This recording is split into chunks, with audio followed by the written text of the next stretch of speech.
Now, notice this statistic, right? I found this in a recent study in the Journal on Pediatrics, showed that religious teens, now these are teens who subscribe to religious or moral order, who take a virginity pledge. They pledge to be virgins, sexually pure until they're married, are as likely to have sex before marriage as their non-religious peers.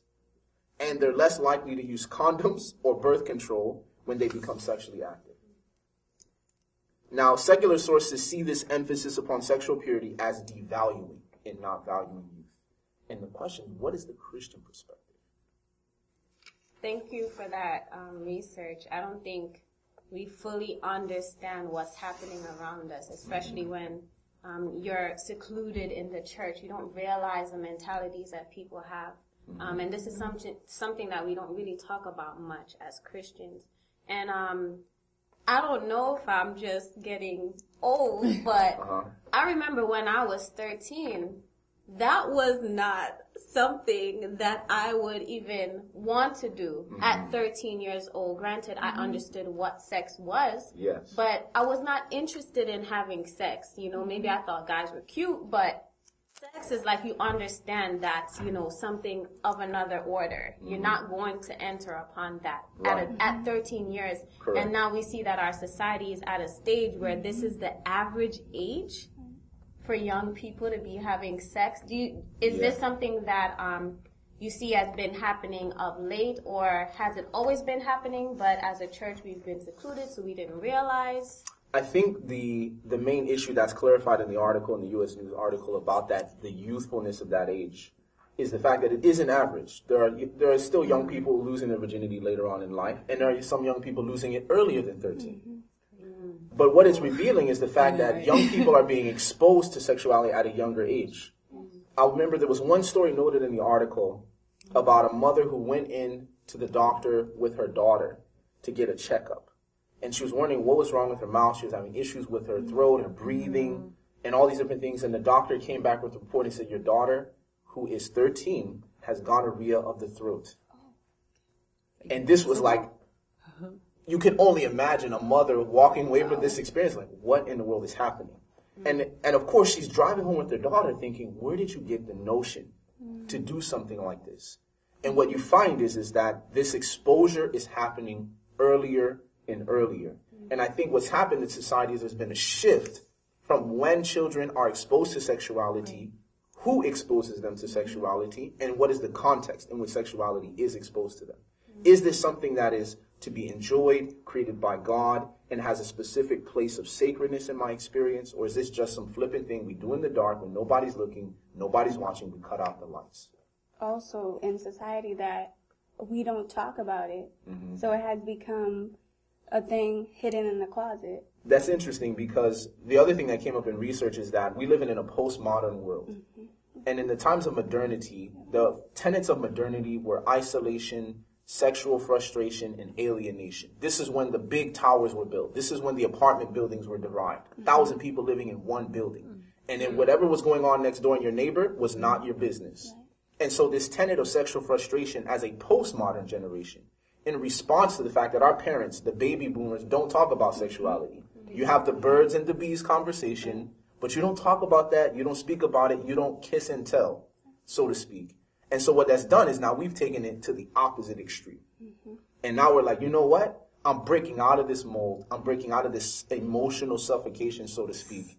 And I'm ready to come talk about sex, and I'm ready to put it in your face and be like, hey, what's wrong with it? Everyone does it. It's a basic need in humanity's experience. Like, it's something we all do, something we all want, and we all plan at some point in life to taste it.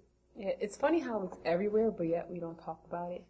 And even like watching TV with my parents and my older siblings, it was just kind of like, all right, sex scene, you know, like, all right, let's just like divert our eyes somewhere else and pretend we don't see. But like, since it's everywhere, what can like, for example, in your example, the lady, the mother, like if it's everywhere, like, is there hope? Like, I mean, can she do anything to like, what can young people today, you know, if it's in the movies, it's in music, it's on billboards, it's everywhere. So it's like, for I guess a young person who's not in the Bible, like, well, for example, this is what I would say. When sexuality has become like grass and it's everywhere within your sight, the best way to prepare your child to interact with grass is to educate them about grass. what grass is for, how it interacts, how it's grown, etc., etc. So when society decides to start plastering sexuality all over the place, you start educating your child about sexuality from a worldview that you want your child to espouse. C.S. Lewis was quoted in Mere Christianity, and he said, you know, if you went to a country, and all of a sudden in this country you saw this crowd of people gathering around watching this person slowly uncover a plate of potatoes and bread. He said, would you not think that was odd? And they're throwing dollar bills at the platter. And he says, why would you think that's odd? Because you're saying eating is such a basic, common thing. So he says, looking at the striptease and looking at the movies, how much can you take off without and still be covered? You know, the covers of magazines these days. I mean, you have girls covering their breast with their arm and everything else covered with the other arm, and she has no clothes on in the magazine cover. And you say, what is this? And C.S. Lewis says, don't you think there's something wrong with that society's perspective on food? And in the same sense, when we have a society that says, oh, I'm fascinated with her taking off her clothes slowly and, you know, undressing herself and doing these sexual gyrations and motions, says, wouldn't you think there's something wrong with that society's perspective on sexuality? On some level, you would believe there's been a starvation that's taking place. Right. Knowing they've done whatever sexual act in their lives, how can they learn to reframe their mind in a new perspective? You know, I think your question is complicated but simple. Okay. Purpose precedes existence. And so what young people need to do is go back to the original purpose. You see, when we believe and we kind of, you know, emerge in this life, in this society where we are now orphans, God is not our father. He's just some distant creator who started the world as a watch and he lets it run on its own. He doesn't interact in life.